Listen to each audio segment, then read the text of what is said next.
नमस्कार. मी असं आता गृहीत धरते की तुम्ही सगळ्यांनी शक्य असेल त्यांनी दासबोध समोर घेऊन बसलेला असाल. म्हणजे मग आपण जो समास अभ्यासतोय तो अधिक चांगल्या पद्धतीने आपल्याला समजेल. आता जे सगळे समास आपण पाहतोय त्याच्यात आपल्या लक्षात आलंच असेल की जसं मागच्या वेळेस रजोगुणाची यादीच समर्थाने दिली. तसं आहे की एखादी गोष्ट घेतली की त्याची एवढी मोठी यादी समर्थ देतात. प्रत्येक तर ओवी आपल्याला घेण्याची गरज नसते. त्यामुळे त्यातल्या काही महत्त्वाच्या किंवा आपल्या आता चालू काळाला अनुकूल असणाऱ्या गोष्टींचा आपण विचार करतो. तर तशासाठी आज आता आपल्याला ज्या रस्त्याला जायचंच नाही आहे, तमोगुणाकडे आपल्याला जायचंच नाही आहे, चाललाच नाही आहे तो रस्ता, तरीही त्या तमोगुणाची माहिती समर्थ आपल्याला करून देणार आहेत. समर्थ माणसांचे 3 वर्ग मानतात, जे मागच्या वेळेस आपण पाहिलं, सत्वगुणी, रजोगुणी आणि तमोगुणी. त्यातला जो सत्वगुणी माणूस आहे तो खरं म्हणजे खऱ्या अर्थानं माणूस म्हणण्यासारखा आहे. जो सत्वगुणी आहे तो खऱ्या अर्थानं माणूस म्हणण्याच्या योग्यतेचा आहे. दुसऱ्या रजोगुणामधला जो शुद्ध रजोगुणी आहे, आपण मागच्या वेळेस पाहिला आहे, हा शुद्ध रजोगुणी सुद्धा माणूस सत्वगुणी म्हणण्याला हरकत नाही असा आहे. आता उरले 2, एक तर शबल रजोगुणी आणि दुसरा तमोगुणी. या शबल रजोगुणी जो आहे तो मनापासून प्रपंचात गुंतणार आहे, प्रपंचात रस घेणार आहे. त्याला छान म्हणजे त्याला परमार्थाकडे वगैरे काही आत्ता माझं वय नाही, एवढ्यात काही गरज नाही, परमार्थ वगैरे म्हाताऱ्याने करायचं आहे, आत्ता कसं मौज मजा करावी, भोग भोगावेत, रसिकतेनं जीवन जगणारा हा शबल रजोगुणी आहे. खावं प्यावं, सगळ्या प्रकारचे विलास भोग भोगावेत, नाटक करावं, नाटक पाहावं, व्यसन करावं, असं सगळं मानणार आहेत. कलाक्षेत्रामध्ये, संगीतामध्ये, नृत्यामध्ये आवड असणारा हा शबल रजोगुणी आहे. पैसा मिळवावा, मस्तपैकी चैन करावी, जेवढं म्हणून आनंद या सगळ्या दृश्य जगामध्ये आहे असं वाटतं आहे, तो सगळा उपभोग घ्यावा आणि त्याच्यात आयुष्य घालवावं. उघडपणे भोगवृत्तीचा आहे शबलगुणी. शबल रजोगुणी जो आहे तो उघडपणानं या अशा प्रकारचं वर्तन करणार आहे. त्यामुळे उघडपणानं तो भोग भोगतो आहे. त्याच्याही पुढला जो आहे तो तमोगुणी, म्हणजे हा परवडला असं आपण म्हणूया. हा तमोगुणी जो आहे तो शबल रजोगुणीप्रमाणेच सर्व करणारा आहे, पण ते सगळं जे की आहे तो अति भयंकर प्रमाणात करतो आहे. शबल रजोगुणीसारखंच त्याचं वर्तन आहे, पण त्याला भान राहत नाही आहे. म्हणजे स्वार्थ करतो तो तर अमर्याद स्वार्थ करतो, किंवा आसक्ती करतो ती अवास्तव, जे अशक्य वाटेल अशा गोष्टींची आसक्ती करतो. काही जे काही तो ठरवतो ते सगळं आतताईपणानं सगळं ठरवतो. सगळ्याची जी की मर्यादा आहे ती मर्यादा ओलांडून त्याचं सगळं वर्तन असतं. परमार्थाची साधनेचाच खरा संमतच नाही आहे, पण करायची झाली तर ती अघोरी साधना करतो असं. त्यामुळे तमोगुणी माणसाला, मी सुरुवातीला म्हटलं की खरं म्हणजे या मार्गाला जायचंच नाही आहे, तरी देखील समर्थाने तमोगुणी माणसाची लक्षणं आपल्याला सांगितली आहेत.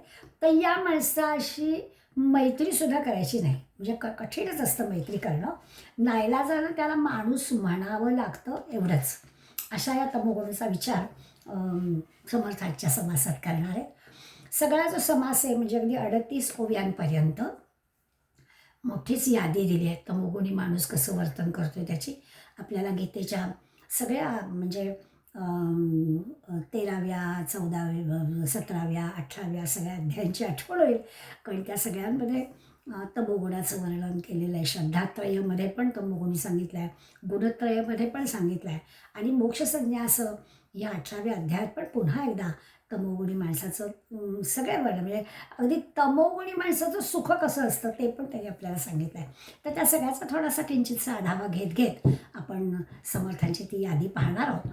आणि मग हे असं ओळखायचं आणि त्याप्रमाणे आपल्यामध्ये वर्तन बदल करायचा. कुठे दिसत असला तमोगुण तर तो काढून टाकण्याचा आटोकाट प्रयत्न करायचा. हा खरं म्हणजे त्याचा अर्थ. साधारणपणानं हे जे काही 37-38 ओव्या समर्थ आपल्याला सांगणार आहेत, याच्यामधला जो सगळ्यात पहिला महत्त्वाचा आणि अत्यंत ज्याला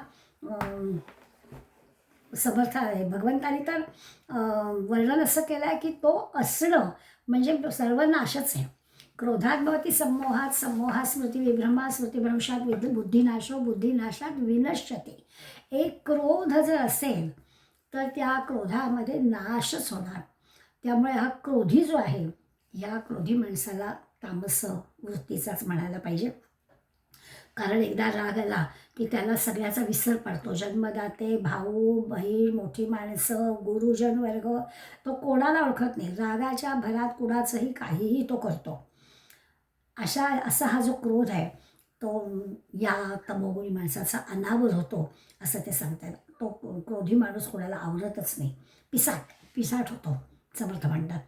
त्यामुळे कठीण प्रसंग निर्माण झाल्यावर जो माणसाच्या मनात असा उद्वेग येतो ना, त्या उद्वेगाला क्रोध असं म्हटलं आहे, तमोगुण म्हटलं आहे. आणि तो आवरता येत नाही.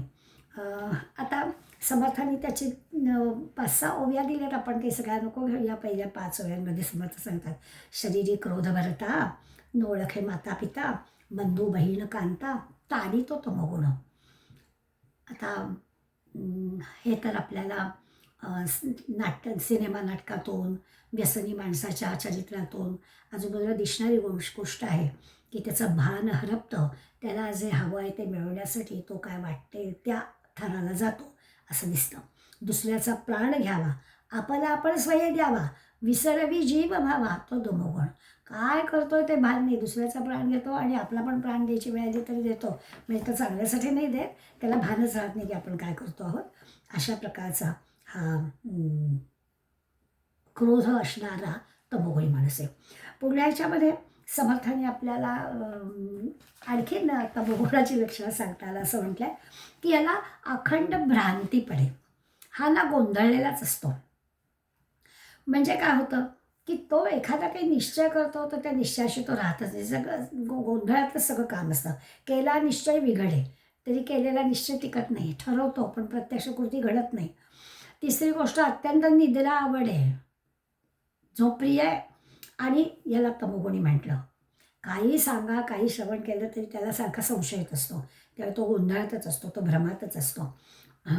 अशा प्रकारचं सगळं असेल. काही मनाशी काही पक्क ठरवावं आणि त्याप्रमाणे आचरण करावं असं तो काही ठरवतच नाही. अशा प्रकारचं समर्थांनी या तमोगुणाचं वर्णन केलं आहे. त्याच्यामध्ये ते आणखीन सुद्धा आपल्याला सांगतात की काय घडतं, प्रीतीपात्र गेले म्हणे. एखाद्या माणसावर आपण प्रेम केलं, मग एखादा माणूस आपल्याला जरा आदर्श वाटला आणि समजा त्याचं काही झालं, तयालागी जीव देणे. असा जो कोणी आहे, म्हणजे उदाहरण देतात मेर्लिन मनरोचं. एक अमेरिकन नटी होती, अगदी तरुण वयामध्ये, आणि भरपूर पैसा होता, भरपूर प्रियता होती, काही कमी नव्हतंच. पण तिने जीव दिला. आता तिने जीव दिला आणि त्याचं कारण काय असेल ते असून देत बापडे, पण तिच्यावर प्रेम करणाऱ्या अनेक मंडळी पण जीव दिला. आता याला काय म्हणावं? हा तमोगुण आहे. की ठीक आहे, त्या व्यक्तीची ती कला किंवा तिचं जे काही सिनेमात काम करण्याचे तिची जी काही आहे ती आवडत असणं इतपत मान्य आहे. पण तिने काय आत्महत्या केली आणि तिच्यावरच्या प्रेमामुळे आत्महत्या करणाऱ्या तरुण मुलांचं काय घ्यावं? त्याला तमोगुण म्हटलं आहे. म्हणून सोबत वेळा प्रीतीपात्र गेले मरणे, तया लागे जीव देणे. MG रामचंद्रांच्या भारतीय नटाबद्दल पण असंच म्हटलं की त्यांचे ते फॅन होते, चाहते होते, त्यांनी म्हणे आत्महत्या केली. त्याला काय म्हणायचं? तामस वृत्तीची माणसं हे अशा प्रकारचं कर्म करतात. समर्थाने त्याचा उल्लेख केला आहे. आणखीन एक प्रकार असतो की त्यांना ना अशा आवडतातच वध करण्याच्या गोष्टी. म्हणजे तमोगुणी माणूस किडा मुंगी प्राणी या सगळ्यांना मारायला जरा देखील मागे पुढे पाहत नाही. त्यांना ते करण्यामध्ये आनंद मिळतो. किडा मुंगी आणि श्वापद याचा करू आवडे वध, हे असं सगळं मारायला आवडतंच. अत्यंत जो कृपा म्हणलं तर तमोगुणावरही कृपा करण्याची त्याची तयारी नसते. आपण ना इतकीच आपल्याला ही कल्पना करवत नाही. आत्ताच 4 दिवसापूर्वी आमच्या घरासमोर एक पक्षी साधारणपणानं आपल्या साळुंखीच्या आकाराचा काहीतरी धक्का लागला असेल कुठल्या कारचा किंवा काय माहीत नाही, मरून पडला होता. आमचे जीव आता खरं तो मरून पडला होता, काहीच करू शकत होतं. म्हणजे मेलेल्या त्या पक्षाबद्दल सुद्धा आपल्या अंतःकरणात दया निर्माण, बापरे काय असं झालं. आणि मग तो छानपैकी मोठी पानं घेतली, अशी अळवासारखी दिशा त्याला ते आम्ही बाजूला केलं. मुद्दा काय, तर तमोगुणी माणसाला त्याच्याबद्दल काही वाटतच नाही. मारतानाच काही वाटत नाही. मेल्याबद्दलचं तर पुढलीच गोष्ट. तर अशी त्यांनी वर्णन केलं आहे की असं ते युद्ध करणं, युद्ध बघणं आवडतं. आत्ता पाहतोय आपण की युद्धाच्या बातम्या आल्या तरी तुमच्या आमच्यासारखी माणसं ते काय सारखं बघायचं नको असं आपण म्हणतो. तर त्या युद्धाच्या बातम्या बघणं आवडतं, युद्ध करणं आवडतं, युद्धाला कारण होणं आवडतं.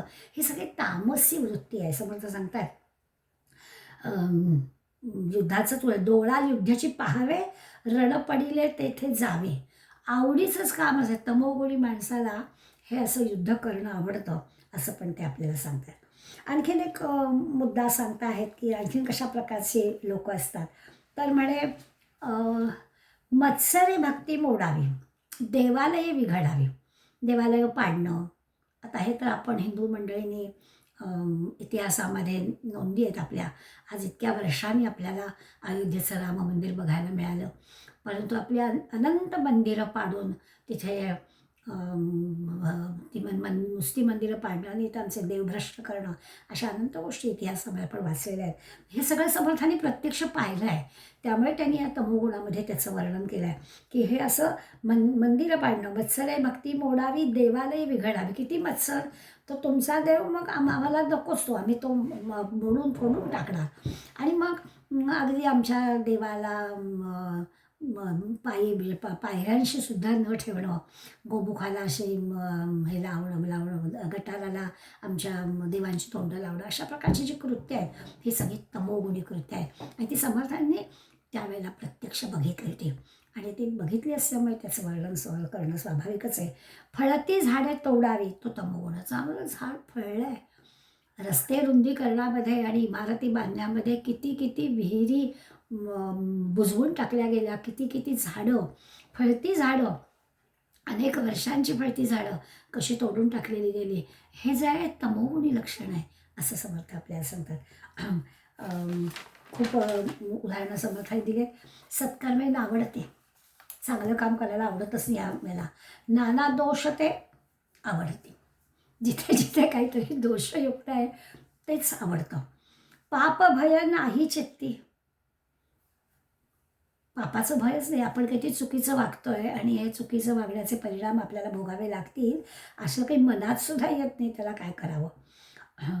आरोग्य नाही, न्याय नाही, नीती नाही, सगळं जे की निषिद्ध ज्याला म्हणतो त्या सगळ्या गोष्टी कराव्याशा वाटणं, तेच आवडणं, याला म्हणायचं तमोगुणी लक्षण.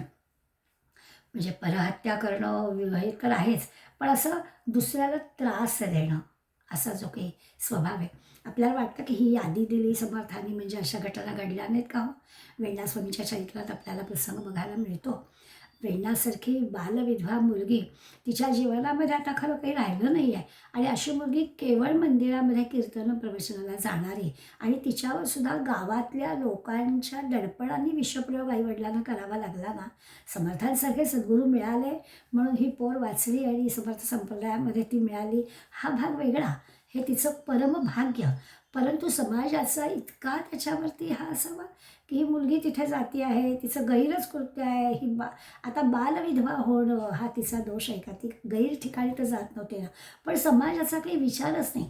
समाजातले असे जे तमोगुणी मंडळी आहेत त्यांच्या या अशा प्रकारच्या दडपणाने बिचाऱ्या आईवडिलांना इतकं आपल्या जन्मलेल्या म्हणतात तर पोटच्या मुलीला विष द्यायची वेळ यावी, अशा प्रकारचे घटना समर्थांनी प्रत्यक्ष बघितल्या होत्या. आणि त्याचा परिणाम म्हणून समर्थ तमोगुणी माणसाची लक्षणं सांगतात. नाही तर मी सुरुवातीलाच म्हटलं की ज्या रस्त्याला जायचंच नाही आहे त्याची एवढी माहिती देण्याचं काय कारण आहे. पण समाजामध्ये अशा घटना घडत आहेत. आजही चांगला शिकला सवरलेला माणूस व्यसनाच्या अधीन गेला तर बायकोला मारतोय, मग त्याचा उल्लेख करणं आवश्यकच आहे ना. की त्याला भान का राहत नाही, त्याला परिणामांची जाणीव का राहत नाही, काय आपण चुकीचं वागतोय याला का कळत नाही, याला तमोगुणी म्हटलेलं आहे. समर्थाने तमोगुणाचं वर्णन करताना म्हणतात मत्सरे भक्ती मोडावी, देवालये विघडावी, फळती झाडे तोडावी, तो तमोगुण. सत्कर्मे नावडती, नाना दोष ते आवडती, पाप भय नाही चित्ती, तमोगुण. आणि मग हे करता करता हे सगळं असं करण्यामध्ये जणू काही त्याला सुखच मिळतं, त्याला आनंदच मिळतो असं म्हणायला. परपीडेचा ते म्हणतात परपीडेचा संतोष, दुसऱ्याला त्रास देण्यामध्येच आनंद मिळणारी ही तमोगुणी माणसं असतात.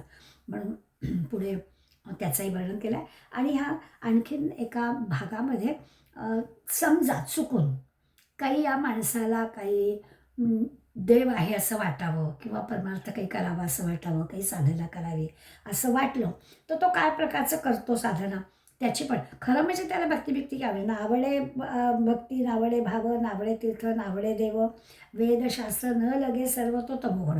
त्याला हे खरं काही आवडतच नाही. वेद नाही, शास्त्र नाही, ग्रंथ नाही, संत नाही, काहीच हे आवडत नाही. इतकं कशाला, स्नानसंध्या नाही मनसे, रोज काही स्नानसंध्या पूजा अर्चा करावी हे पण त्याला काही मान्य नाही आहे. स्वधर्मी भ्रष्टला दिसे, धर्म नाही, अधर्म नाही, पाप नाही, पुण्य नाही, कशाची चाड नाही. आणि असं अकर्तव्य, स्वतःचं कर्तव्य पार न पाडणारा असा तमोगुणी माणूस आहे. पण तरी देखील समजा त्याला काही परमार्थ करावासा वाटला तर त्याचाही विचार समर्थाने करून ठेवला आहे. परंतु आधी तो तमोगुणी कसा आहे, आता आपण पाहिलं, शीघ्रकोपीपासून आईवडिलांना गुरुजनांना न विचारणारा, भान हरपणारा, ज्येष्ठ बंधू मायबाप माये त्यांची वचने न साहे, काही कुणाचं ऐकायचंच नाही मुळे, कोण काय सांगताय ते आपल्या हिताचं आहे हे पटतच नाही मुळे, अशा प्रकारचा असणारा हा तमोगुणी आहे. अर्थातच खरं म्हणजे हा आत्मघातकी आहे. एवढ्या सगळ्या यादीचा आपण विचार केला तर स्वतःचा घात करून घेणार आहे. पण समजा तो एखाद्या वेळेला साधनेला परमार्थाला लागला तर काय होईल, तर ती सुद्धा तो साधना करेल ना, ती निषिद्ध किंवा अघोरी करेल. म्हणजे काय करेल त्याची एक फार मोठी यादी समर्थाने दिली आहे. काही आपण त्यातल्या घेऊ. पंचाग्नी साधना शब्द आपल्याला ऐकून माहिती आहे की दुपारी 12 तप्तवरती सूर्य तापलाय नुसता आणि भोवती अग्नी केलाय तयार आणि मध्ये साधना. ही काय साधना म्हणायची का? हे जे काही पंचाग्नी साधनेसारख्या अनंत गोष्टी आहेत की टोकाच्याच गोष्टी गाठायच्या असं हा करतो. अशा अनेक गोष्टींची यादी दिली आहे. देवाची निंदा करणार आहे, संत संग न धरणार आहे, हे तर झालंच. पण नखं वाढवायची, केस वाढवायचे, एक हात वरती करूनच बसायचं, एक पाय वरती करूनच काहीतरी साधना करायची, काय अघोरीच सगळं वर्तन. परिक्रमा करायची, त्या परिक्रमेला काय सूर्यनमस्कार घालतच जायचं, उपासच करायचे, जिभेला काय तर दाभडच टोचून द्यायचा, निरनिराळ्या अनंत गोष्टी त्या काळात करत असतील लोक. आणि त्याचा समर्थाने धरला आहे की वाळूमध्ये स्वतःला पुरून घ्यायचं, माझं निराहार उपोषण, पंचाग्नी धूम्रपान. मी आता आपल्याला म्हटलं की पंचाग्नी साधना करणं म्हणजे काय, आणि त्याच्यामुळे आपण असं घ्यावे पुरून, तो तमोगुण जमिनीमध्ये वाळूमध्ये पुरून घ्यायचं आपल्याला आणि असं अनंत काळामध्ये राहायचं. अशा प्रकारचे जे अनुष्ठान आहे, या अनुष्ठानाला तमोगुणी म्हटलेलं आहे. असा सगळा विचार या समासामध्ये 38 ओव्यांमध्ये केलं आहे. मी मग असं म्हटलं की ही सगळी यादी जेव्हा आपण वाचतो तेव्हा गीतेची आठवण होते. त्यामुळे गीतेच्या श्लोकांचा थोडा आधार घेऊन आपण समर्थाने म्हटलंच आहे की मी गीतेवर आधारितच सगळ्या दासबोधाचं हे सांगितलेलं आहे. त्यामुळे गुणत्रय विभाग आणि श्रद्धात्रय विभाग हे 14वा आणि 17वे जो अध्याय आहेत त्याच्यामध्ये तमोगुणाचा समर्थ हे भगवंतांनी वर्णन केलेलंच आहे. भगवंताचं म्हणणं असं आहे की तमोगुण अज्ञान निर्माण करतं. हा तमोगुणी माणूस आहे त्याचं अज्ञानच वाढीला लागतं. खरं तर हे सगळं घडतं का, तर त्या अज्ञानामुळे त्याला मोह होतो. त्याचं गैरवर्तन त्याचं आहे ते अज्ञानामुळे होतं. त्यामुळे मोह म्हणजेच बुद्धिभ्रष्टता. तमोगुण म्हणजे काय, मोह होणं म्हणजे बुद्धिभ्रष्ट होणं. लोभ होणं म्हणजे काही हव्यास वाटणं, हवाय थांबणं. हा जो काही आहे तो संभ्रम आहे, एकातून एक. जो काही क्रोध आहे, मोह आहे, लोभ आहे, म्हणजे हव्यास आहे. मिळालं तर मिळालं, नाही तर नाही असं नाही, किंवा मिळालं आहे त्याच्यात समाधान असंही नाही, इतका हव्यास आहे. बरं, हे सगळं करताना बुद्धी भ्रष्ट होते म्हणजे काय होते, तर ते चुका होतात, ते योग्य पद्धतीने केलेलं नसतं. जे करायला हवं ते त्या पद्धतीने केलं जात नाही आहे. जे खरं करायला नको तेच केलं जातं. त्यात पुन्हा आळसाची भर असते. हे सगळं वर्णन गुणत्रय विभागामध्ये भगवंताने आपल्याला करून दिलेलं आहे.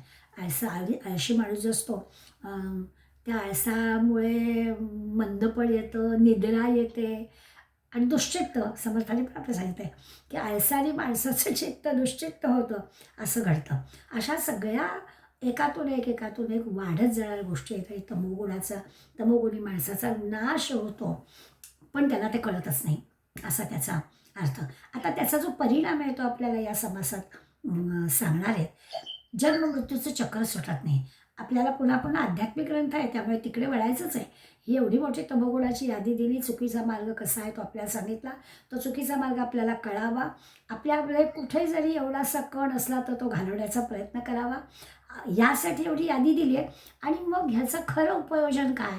तर ह्या तमोगुणी माणसाला ह्या जन्ममृत्यूच्या चक्राच्या बाहेर पडताच येत नाही. हे असं सगळं वर्तन असलं की पुन्हा पुन्हा जन्म, पुन्हा पुन्हा जन्म, जाणं आणि येणं, कितीदा व्हावे जन्म मरणं, आणि कसं हे व्हावं हे याला लक्षातच येत नाही आणि या गर्तेतच तो अडकतो, असा त्याचा अर्थ. आता बुद्धिभ्रम होतो किंवा सगळ्याचं तेज, सगळ्याची शक्ती कमी होऊन जाते, शरीर सगळं ऐसावतं आणि म्हणून स्वकर्मामध्ये चूक होते. या गोष्टी आहेतच. या सगळ्याचं विपरीत फळ या तमोगुणी माणसाला भोगावं लागतं. हा सगळा विषय 14व्या अध्यायामध्ये आहे. 17व्या अध्याय जो श्रद्धात्रय विभाग आहे त्याच्यामध्ये तामस तप दिला आहे. म्हणजे जे समर्थांनी आता अखेरच्या 5-6 ओव्यांमध्ये दिल्या आहेत तीच गोष्ट तामस तपाची. तामस श्रद्धा कशी असते त्याचा विचार दिला. मूढग्राहेण आत्मनो यत् पीडया क्रियते तपः परस्योत्साधनार्थम वा तत्ताम समुदाहृतम, असं म्हणताय. अडाणीपणानं विचार न करता काहीतरी कल्पना करायची आणि त्या कल्पनेला धरून तप करायचं. म्हणजे आपल्या मनाला, आपल्या देहाला हे सगळं सोसणार आहे का याचा विचार न करता केलेलं तप असतं, किंवा दुसऱ्याच्या नाशासाठी केलेलं तप असतं. हे दोन्ही या तमोगुणी तपामध्ये येतं. तामस तप म्हणजे काय? एक तर स्वतःच्या देहाला त्रास करून केलेलं तप हे पण तामस तप, आणि दुसऱ्याच्या वाईटासाठी केलेलं तप हे पण तामस तप. यांनी कसलाच लाभ होणार नाही आहे. उलट खरं तर म्हणजे ज्ञानाच्या लाभाची तर गोष्टच नाही, पण दुसऱ्याच्या मनात देखील आपल्याबद्दल एक अनादरच निर्माण होईल. जसं महाभारतातल्या कथामध्ये आपल्या की जयद्रथाने पांडवांच्या नाशासाठी तप केलं होतं, आणि अशा दुसऱ्याच्या नाशासाठी तप करायचं आणि त्याच्यासाठी कष्ट सहन करायचे. म्हणजे ती अंबिकामधली जी अंबा होती तिला जो काही राग आला होता तिने ह्या म्हणजे त्या काशीराजाच्या कन्येनं भीष्मपितामहांनी हे केलं ना सगळं, त्या भीष्मपितामहांचा नाश करण्यासाठी तप केलं होतं. आता ह्याला काय म्हणायचं? हे तामस तप आहे.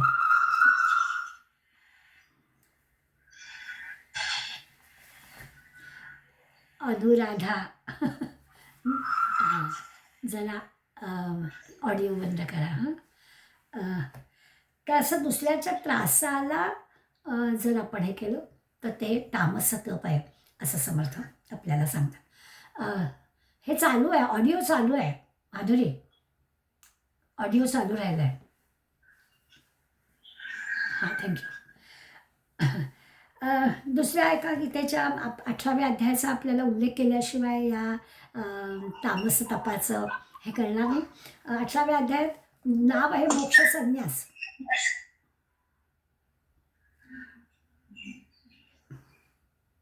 या मोक्ष संन्यासामध्ये अनेक गोष्टी त्यांनी तामसाच्या आपल्याला आहे. एका श्लोकामध्ये ते तामस ज्ञान म्हटलं.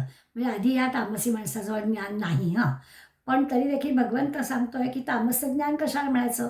म्हणजे हे ज्ञानच नव्हे. तामस आणि ज्ञान म्हणजे इतका विरुद्ध अर्थाचं शब्दाचं विशेषण या ज्ञानाच्या मागे लावायचंच कसं? तामस ज्ञान हा शब्दच असू शकत नाही खरं म्हणजे, पण तरी देखील आपल्याला भगवंत सांगतो की हे ज्ञान नाही आहे, खरं हे अज्ञानच आहे. पण तरी देखील ह्या तामस माणसाजवळ असणारं जे काही चुकीचं ज्ञान आहे त्याचा वापर तो कसं करतो? तर म्हणजे एखाद्या चुकीच्या कामाला तो चिकटून राहतो. खरं म्हणजे त्याचा हेतू काही नसतो, त्याच्यातून काही निर्माण होणार नसतं विनाकारण.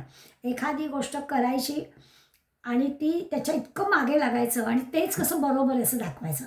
म्हणजे समर्थांच्या काळापर्यंतची अनेक उदाहरणं आपल्याला माहिती आहे. त्यानंतर आता आपण म्हणू की तामस हे करण्याचे प्रकार बदलले. म्हणजे पूर्वी देवाला कोंबडं देणं अशा प्रकारच्या चुकीच्या पद्धती आपल्या समाजामध्ये होत्या. आणि समर्थांच्या चरित्रात आपल्याला उल्लेख मिळतो. समर्थांना कळलं होतं की वेशीबाहेरच्या त्या म्हसोबाच्या तिथे कोंबडं बकरं कापलं जातं आणि काही नाही, कारण काय तर आपल्या मुलाला ताप आला तर औषधं देण्याच्या ऐवजी, एखाद्या चांगल्या वैद्याला दाखवण्याच्या ऐवजी जर कोंबडं कापून आपल्या मुलाचा ताप बरा होईल अशी चुकीची काही समजूत असेल तर ह्याला काय म्हणायचं, हे तामस प्रकारचं ज्ञान आहे. आणि मग समर्थांनी अशा प्रकारच्या गोष्टी प्रत्यक्ष घडवलेल्या आहेत की मग तिथे त्या देवळामध्ये आधीच जाऊन बसायचं. मग तो जो कोणी येईल कोंबडं कापायला त्याला वरचेवर त्याचा तो सुरा पकडायचा ताकद होती समर्थांजवळ. आणि मग त्या ताकदीचा परिणाम थोडंसं शारीरिक हिंमत दाखवल्याशिवाय या गोष्टी समाजातल्या जात नाहीत. मग ते दाखवायचं आणि कसं चुकीचं आहे वर्तन हे सांगायचं आहे. आणि तुम्हाला स्वप्नामध्ये कोणीतरी कोंबडं कापा आणि मग माझ्या मुलाचा ताप बरा होईल असं सांगितलं आहे. मलाही स्वप्न पडलं आहे आणि त्या स्वप्नामध्ये मी असं पाहिलं आहे की उद्या कोंबडं कापायला येणाऱ्याला कापून काढा असं. तर असं जेव्हा वरचढ व्हावं लागलं समर्थाला. पण हे दुसऱ्याच्या भल्यासाठी केलेलं जे आहे ते तामसच ज्ञान नाही, प्रत्यक्ष करावंच लागलं नाही, नुसताच धाकधपटशा दाखवायला लागला आहे. पण हे करणारा जो आहे त्याला त्यांनी म्हटलं आहे की हे आपल्या ज्ञानाचा चुकीचा वापर आणि त्याच्याशी घट्ट धरून राहणं की हेच बरोबर आहे, असं केल्याशिवाय घडतच नाही असं. आणि यांना मग पटवून देणं ही फार मोठी अवघड गोष्ट असते. समर्थांसारख्याला हिंमतवान असणाऱ्या माणसालाच हे पटवून देणं ठरतं. त्याचाही उल्लेख आपल्याला या तामस ज्ञानामध्ये करावा लागेल. भगवंतांनी तामस कर्म पण सांगितलं आहे. म्हणजे काय तर परिणामांचा विचार न करता जे कर्म केलं जातं, आपण जे करतोय त्याचं नेमकं काय घडणार आहे याचा आधी विचार करावा लागतो. तरच त्याचं घरामधल्या मुलाचं मुलीचं कार्य असेल तर आपण आधी किती चौकशा करतो की नाही त्या केल्याच पाहिजेत. नंतर त्याचं पस्तावण्याचा काय उपयोग. त्या प्रत्येक कर्म हे परिणाम काय आहे हे विचारात घ्यावं लागतं. समर्थ हे समाजाचे मार्गदर्शक आहेत.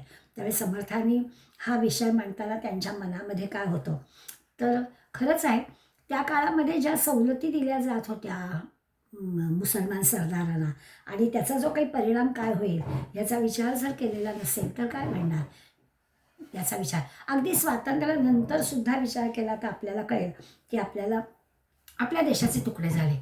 हे कशामुळे झालं बरं, तुकडा झाला तो झाला, त्याच वेळेला हा हिंदुस्थान आणि तो पाकिस्तान असं केलं असतं पण परिणामांचा विचार केला नाही. आम्ही किती गोष्टी चुकीच्या केल्या. म्हणजे पाकिस्तान तर करून दिलं, 55 कोटींचे बळी म्हणून 55 कोटी पण दिले आणि पुन्हा पुढल्या 47 सालापासून अगदी आत्तापर्यंत आम्ही त्या पाकिस्तानाकडून शत्रू म्हणून त्रास सहन करतोच आहोत की. तर अशा प्रकारे परिणामांचा विचार न करता केलेल्या ज्या गोष्टी आहेत त्याला समर्थ म्हणतात तामस कर्म. कितीतरी गोष्टी अशा आपल्याला दाखवता येतील की हा तामस कर्म आहे. मोहम्मद घोरीचं उदाहरण आहेच की त्या मोहम्मद घोरीला 17 वेळा सोडून दिलं यादवांनी. काय गरज होती. आणि मग त्याला जेव्हा सत्ता मिळालं करायचं ते कर्म त्यांनी केलंच. परिणामांचा विचार कर कुणावर आपण उपकार करतो आहोत, तो कृतज्ञ होणार आहे हे आपल्याला आधीच कळायला हवं होतं. असो याच यादीमध्ये भगवंतांनी आणखीन एक दिलं आहे की हा जसा परिणामांचा विचार न करता कर्म करणारं हे तामस कर्म आहे, तसं दुसरं एक तामस कर्म भगवंत सांगतो की खूप काहीतरी करायचं म्हणजे डोंगर पोखरायचा आणि त्याच्यातून उंदीर पण निघत नाही आहे अशा प्रकारचं जे कर्म आहे त्याला आपण तामस कर्म म्हटलं आहे. की इतके त्रास सहन करायचा, इतकं गोष्टी करायचा, मोठा पराक्रम करायचा आणि त्याच्यातून काहीच निष्पन्न होत नाही, काहीच त्याच्यातून मिळत नाही, याला तामस कर्म म्हणायचं. हे अज्ञानाचा परिणाम आहे. शहाणा माणूस असं कर्म करायला जाणार नाही, त्याला माहिती आहे काय केलं की काय घडतं. परंतु आज हा तामस कर्म करणार आहे तो अशा प्रकारचं कर्म करतो. सगळी बुद्धी भ्रष्ट झालेली असते, मौन असतो. आणखीन एक प्रकार असतो की या तामस कर्म करणाऱ्याला फुकटचा सल्ला देणं आवडतो. आपला काही संबंध असो नसो, आपल्याजवळ काही ज्ञान असो नसो, पण बोलत राहायचं असा जो आहे हे तामस कर्म करणार आहे असं आपल्याला लक्षात येईल. भगवंतांनी तामस करता पण सांगितलं आहे. तामस करता म्हणजे काय, आता हे तामस कर्म झालं, त्या कर्माबद्दल आपण बोलू. हा करणारा पण कसा असतो तर अत्यंत लबाड असतो, अत्यंत वेळ काढू पणा करणारा असतो. 28वावा श्लोक आहे 18व्या अध्यायातला. यादी दिली भगवंतानी. अयुक्त, प्राकृत, स्तब्ध, शठस, नैष्कृतिक. काय काय दिलं आहे की हे सगळे जे आहेत ना, हा तामस करते हे असंस्कृत असणारे, घमेंडी असणारे, धूर्त, जिद्दी, कृतघ्न, अगदी शोक करणारे, दीर्घसूत्री, हे सगळे तामस करते. असे अवगुण असणारी जी मंडळी आहे ही तामस करते आहेत असं गीता आपल्याला सांगते. खरंच आहे. आपल्याला असं वाटतं, पण आपलं त्या कामाशी जर मन जुळलं नाही ना, तर मग ते काम नीट होत नाही. तामस माणसाचं कुठल्या कामाशी मन जुळतच नाही. स्वतःत सुधारणा करून घ्यायची नाही, काही प्रयत्न करायचे नाहीत, मग काय असंच होणार. तो करता तामसच असणार. दीर्घसूत्री पण म्हटलं आहे की वेळच्या वेळी कुठली गोष्ट करायची, आत्ता नको मग करू, मग नको मग करू, मग नको मग करू, होतच नाही. त्याला दीर्घसूत्रीपणा म्हणायचा. असे सगळे अवगुण असणारा जो आहे तो तामस करता आहे असं सांगता येत. लबाड आहे, खोटं बोलणारा आहे, घमेंडी आहे, गर्व करणारा आहे, सगळं मीच करणारा, मला येत आहे मला येत आहे असं म्हणणारा आहे, प्रत्यक्ष काहीच न करणारा किंवा न जमणारा असा जो आहे, सगळ्याचं काम बिघडवणारा.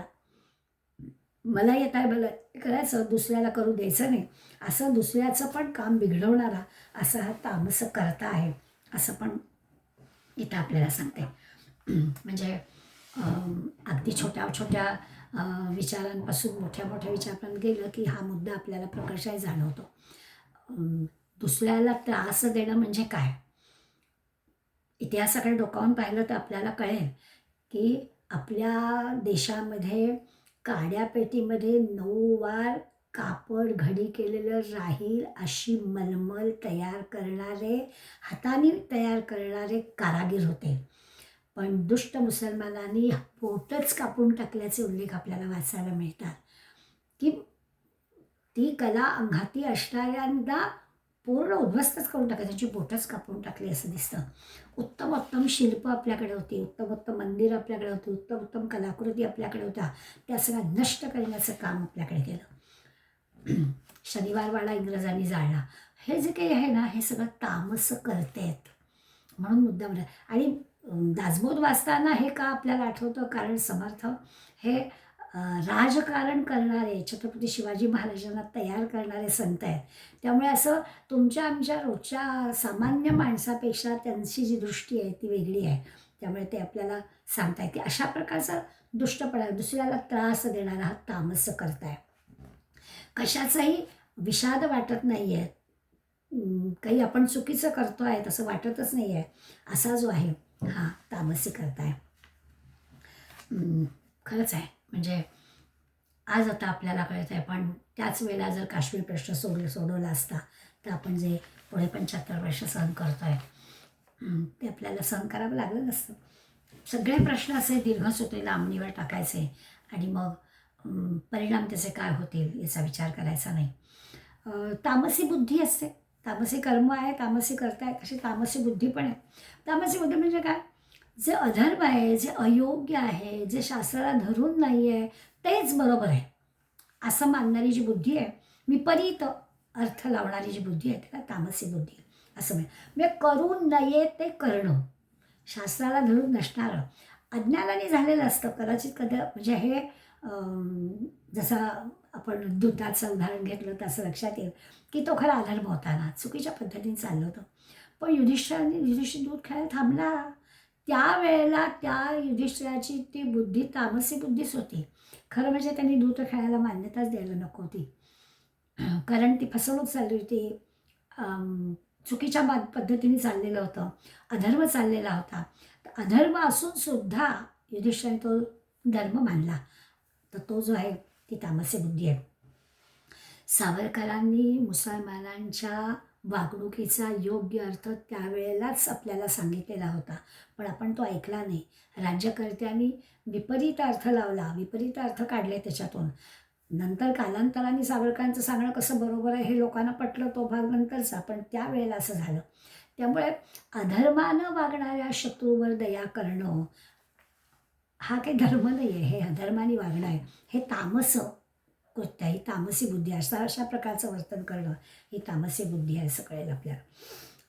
आजही आपल्याला दिसतं अन्यायाला न्याय मानणं, असं जे काही घडतं आपल्याला, अशी जी प्रवृत्ती दिसते ती तामसी बुद्धीचं लक्षण आहे. आणि मग स्वाभाविकच या तामसी बुद्धीतून होणाऱ्या तामसी कर्माचं फळ तामसच असणार, या पलीकडे वेगळं काय असणार असं आपल्याला दिसेल. गीतेमध्ये तामसी धृती पण सांगितली, समर्थांनी पण आपल्याला त्याचा उल्लेख केला. धृती याचा अर्थ आपली धारणाशक्ती, आणि मग ती सुद्धा तामसी. म्हणजे काय होईल तर जसं निद्रा आहे, भय आहे, शोक आहे, मद आहे, हे सगळे दुर्गुण आहे, उन्मत्तपणा आहे, यालाच धरून ठेवणारी जी बुद्धी, तिला म्हणायचं धारणा, तामस धारणा. म्हणजे हेच सगळं बरोबर आहे. आता खरं म्हणजे विचार केला तर निद्रा, भय, शोक या सगळ्या ज्या काही गोष्टी आहेत, उन्मत्तपणा, या सगळ्या गोष्टी चुकीच्या आहेत ना. परंतु याच कशा बरोबर आहेत अशी धारणा स्वतःची करून घेणं, याला म्हणायचं तामसी धृती, ही तामसी धारणा. दिवा स्वप्न पाहणं, याच्यातच रमणं, किंवा जागेपणी असू दे तर झोपेत असू दे, पण हे अशा प्रकारचे हे करीन ते करीन असं खोटंच आपलं स्वप्न बघायचे, प्रत्यक्ष कृती काहीच करायची नाही. अगदी वैयक्तिक जाऊ दे, पण जर देशाचा विचार केला तर आपण एक दिवा स्वप्न पाहिलं, हिंदी चीनी भाई भाई. काय झालं त्या स्वप्नाचं, बिचारे 62 वेळ परत चीनने आपल्यावर आक्रमण केलंच, आणि त्या कुणाला भाई म्हणायचं हे आम्हाला कळलं. ही आमची जी काही चुकीची धारणा, तामसी धारणा होती, की आम्ही आमच्या शत्रूला ओळखू पण शकलो नाही, ही काय आहे, ही चुकीची धारणा आहे. तामसी धृती, ही जी तामसी धृती असणारा जो असतो ना, तो भयापोटी सुद्धा या गोष्टी करतो, भयग्रस्त झालेला असतो. राज्यकर्त्यांना आजही राज्यकर्त्यांना मुसलमानांची एवढी भीती का वाटते, ती तामसी धारणा आहे. कारण हे एक गठ्ठा मतं देतील आणि आपली जाईलच, हे निघूनच जाईल, आपण जिंकूनच येणार नाही, अशा भीतीपोटी करत नाही. त्यामुळे असं चुकीच्या काहीतरी भ्रामक समजुती असणं, आणि चुकीच्या समजुती आणि अधर्माकडे नेणाऱ्या समजुती, यासाठी त्यांनी आपल्याला सांगितलं हे सगळं घात करणारं असतं. म्हणजे तामस करता, तामस बुद्धी, तामस धृती, सगळ्या गोष्टी ज्या आहेत त्या आपल्या घाताकडे नेणाऱ्या आहेत, समाजाचा, वैयक्तिक जीवनाचा घात करणाऱ्या आहेत. पण हे असं घडतं, तामसी धृती. म्हणजे जसं सगळ्या गोष्टी अशाच आठवतात जेव्हा हे वर्णन आपण ऐकतो ना, की गोधरा हत्याकांड झालं, अनेक हिंदू मेले, बातमी पण नाही. का तर ज्यांनी हे सगळं केलं त्यांना नाराज नाही करायचं, पण तेच जर काही घडलं की त्याच्याबद्दलचा शोक मात्र आम्ही लगेच व्यक्त करतो. ही जी आहे ना, ही तामसी धारणा आहे. म्हणून समर्थ आपल्याला त्याचं पण सांगतात. इतकं कशाला, हा तामसी वृत्तीचा जो कोणी आहे त्याचं सुखसुद्धा तामसीच असतं, समर्थ वर्णन करतात. म्हणजे सुरुवातीला आणि परिणाम कुठलंही असलं तरी सगळीकडे खरं म्हणजे विनाशच आहे, मोहामुळे आलेला विनाशच आहे. जसं आहे ना, की झोप आहे, आळस आहे, त्याच्यातून काय वेगळं निष्पन्न होणार, आळसाने कुठलं काम मोठं चांगलं होणार आहे, काहीच होणार नाही. पण त्याला त्या आळसामध्ये सुख वाटतं, त्याला त्या झोपेमध्ये सुख वाटतं, त्याला काय करावं, असं जे असतं त्याला, म्हणजे काहीही करायचं नाही, खायचं आणि झोपायचं, अशी जी माणसं असतात, केवळ भुईला भार, अशा माणसांना काय करायचं, मग अनेक रोग पण त्यांच्या आश्रयाला येतात. हे सगळं तामस सुख याच्यामध्ये आहेत, की ते जे काही चुकीचे घडतात गोष्टी, त्यांनी ते सुख त्या क्षणाला वाटत असेल, परंतु परिणाम त्याचा चांगला होत नाही. आळस, निद्रा या गोष्टींमुळे सुख ज्याला याच्यात वाटतं आहे त्याचा नाशच ठरलेला आहे असं होईल. अगदी जे काही आवश्यक आहे, नियतकर्म आहे, जीवनाला अनुकूल गोष्टी आहेत, यासाठी लागणारी जी काही विश्रांती आहे ते जरूर करावं. आवश्यक त्या गोष्टींवरती आपण हे नाही करायचं आहे, परंतु आळसाने आलेली झोप, काहीच काम नाही, मग आपला झोपून राहिला, असं नाही चालत. त्यामुळे अशी जी आहे ही तामसी सुखाच्या कल्पना ज्या आहेत त्या आपण चुकीच्या आहेत. आपण असं म्हणतो की आळस नसणारा सुखी होतो, या तामस सुखी माणसाला आळस हेच सुख वाटतं. त्याला काय करायचं, तो म्हणतो अरे रे चांगला झोपलो असतो, उगीच वेळ गेला, असं त्याला वाटतं. त्या त्या सुखाचा परिणाम काही चांगला होत नाही. पण असो, एकंदर काय तर ह्या अशा प्रकारच्या सगळ्या जेवढं पण चुकीचं वर्तन आहे तसं चुकीचं वर्तन करणाऱ्याला तामस माणूस म्हणायचं. आपण अगदी सुरुवातीलाच पाहिलं की यांच्याशी मैत्रीसुद्धा करू नये असं खरं म्हणजे आहे. असं आपण असू नयेच, पण मैत्रीसुद्धा करू नये. अगदी बरोबर आहे. परिणाम याचा काय होतो, त्या शेवटच्या 3 ओव्यांमध्ये समर्थन दिलं आहे की असा जो वागणारा असतो तमोगुणी, या तमोगुणी माणसाचं काय होतं, त्याचं पतन होतं, काहीच त्याला यशच नाही. आता पतन म्हणजे काय, तर चांगला हा नरदेह मिळालेला आहे, तर त्या नरदेहाचं चीज होत नाही, पुन्हा पुन्हा जन्ममृत्यूच्या चक्रात त्याला अडकावं लागतं. याच्यातून काही चांगलं होत नाही. आणि मग केल्या कर्माचे फळं प्राप्त होईल सकळ जन्म दुःखाचे मुळं तुटे नाके. आत्ता ही जी काही कर्म केलेली आहेत, म्हणजे तामस कर्म जी केलेली आहेत, त्याचे परिणाम काय होणार, परिणाम जन्म दुःखाचे मूळ, पुन्हा पुन्हा पुन्हा पुन्हा जन्म घ्यावा लागणार. ह्याच साठी म्हणजे कर्म प्रारब्धात तेच सगळं, पुन्हा जन्म पुन्हा कर्म पुन्हा प्रारब्ध, चांगलं काही संचितात साठवलंच जाणार नाही. अशा प्रकारच्या सगळ्या गोष्टी घडतात. आणि म्हणून व्हावया जन्माचे खंडन, या जन्ममृत्यूच्या चक्रातून सुटायचं असेल, खरंच परमेश्वराप्रत आपल्याला जायचं आहे, त्या योग्य ठिकाणी आपण गेलो. साधारणपणाने आपण किती शब्द आपल्याकडे योग्य वापरतात. एखाद्या माणसाने देह ठेवला की आपण काय म्हणतो, निजधामाला गेला, स्वर्गवासी झाला. याचा अर्थ त्याची गती अशीच असायला हवी. तो निजधामाला, स्वतःच्या धामी जायला हवा, तो स्वर्गात जायला हवा. परंतु ह्याचं जे आहे, हा पुन्हा पुन्हा येणार. याला काही तमोगुणी असणाऱ्या याला काही या जन्मच्या चक्रातून सुटता येणार नाही आहे. याच्यासाठी सत्वगुणच हवा. मग सत्वगुण हवा असेल तर तो पुढल्या वेळेला आपल्याला ते शिकवणार आहे. यापूर्वी एक प्रसंग सांगणार आहे आणि मग आपण थांबणार आहोत. एक सत्य गोष्ट आहे. निंबर्गीकर महाराज म्हणून होते, त्यांच्या शिष्याची गोष्ट आहे. भाऊसाहेब महाराज उमदीकर, हे भाऊसाहेब महाराज उमदीकर हे त्यांचे शिष्य, निंबर्गीकर महाराजांचं अगदी पट्ट शिष्य. आणि कसं आपणच गोष्टीचा अर्थ लावण्यासाठी मी हा प्रसंग आपल्याला सांगणार आहे. आपण असं म्हटलं की आपण तमोगुणी नाही, तमोगुणीशी मैत्री पण आपण करू नये, तरी देखील तमोगुणाची सगळी लक्षणं संत आपल्याला सांगताहेत. तर कुठे आपल्यामध्ये तमोगुण असला तो शोधून काढावा, तो काढून टाकण्याचा प्रयत्न करावा. याच्यासाठी हा प्रसंग मी सांगणार आहे. हे भाऊसाहेब महाराज उमदीकर जे होते ते खेडेगावात राहायचे. आणि पूर्वी खेडेगावामध्ये अगदी पोस्ट ऑफिस पण नसायचं. म्हणजे थोड्याशा गावाकडून वस्तीकडे सगळं आणावं लागायचं. मग हे एकदा तालुक्याच्या ठिकाणी गेले की तिथून पोस्टाचं सगळं सामान विकत घ्यायचे. म्हणजे अंतर्देशीय पत्र, पाकिटं, स्टॅम्प, आणखीन काही ज्या गोष्टी लागतील की तेवढ्या छोट्या गोष्टीसाठी गावातल्या कोणाला तिथे जा, मनी ऑर्डरचे फॉर्म, असं सगळं ते विकत घ्यायचे ज्या मोठ्या प्रमाणात, आणि ते आपल्या घरी विक्रीसाठी ठेवायचे. आणि विक्रीसाठी ठेवताना एखादा समजा पोस्टाच्या कार्डाचं 15 पैसे किंमत असेल तर 20 पैसे घ्यायचे. देणाऱ्याला पण काही गैर वाटायचं नाही की आपल्याला तालुक्याच्या ठिकाणी आपण जावं लागलं नाही, इथल्या इथे आपल्याला पोस्टकार्ड मिळाला आहे, तर तोही 20 पैसे द्यायला नाराज नसायचा. आणि भाऊसाहेब उमदीकरांना पण असं नाही वाटलं की आपण काही चुकीचं वर्तन करतो आहोत. परंतु झालं असं की हे असं अनेक दिवस चाललेलं होतं. भाऊसाहेब उमदीकरांचं आपण चुकीचं करतोय असं वाटत नव्हतं. जे कोणी त्यांच्याकडून हे सगळं करत होते त्यांनाही भाऊसाहेब चुकीचं करतायत असं काही वाटत नव्हतं. अगदी बरोबर आहे. परंतु भाऊसाहेब उमदीकर हे निंबर्गीकर महाराजांचे शिष्य होते. माणूस संतांच्या सहवासात गेला की कसा विचार करतो, त्याच्यासाठी हा प्रसंग मी आपल्याला सांगते आहे. तर असं घडलं की त्या काळामध्ये संसर्गजन्य म्हणून खरूज व्हायची. तर भाऊसाहेब उमदीकरांना खरूज झाली आणि हातामध्ये सगळं ते पुरळ उठलं, मग त्याची खास सुटायला लागली वगैरे. भाऊसाहेब उमदीकरांच्या मनात आलं, मी असं कोणाचं काय वाईट केलं आहे, हे का बरं मला झालं. आणि खूप त्यांनी विचार केला. एकीकडे उपचार चाललेले होते, खरी गोष्ट आहे, पण मन मात्र असं विचार करत होतं की नाही, आपल्याला ठेच जरी लागली ना तरी आपण कुणाचं तरी काहीतरी वाईट केलं आहे म्हणून असं झालं आहे, असा भाव अंतःकरणात भाऊसाहेबांच्या होता. त्यामुळे सारखं त्याला वाटत होतं की मी काहीतरी चुकीचं वर्तन करतो आहे, मी काहीतरी दुसऱ्याला त्रास होईल असं करतो आहे, म्हणून मला हे झालं आहे.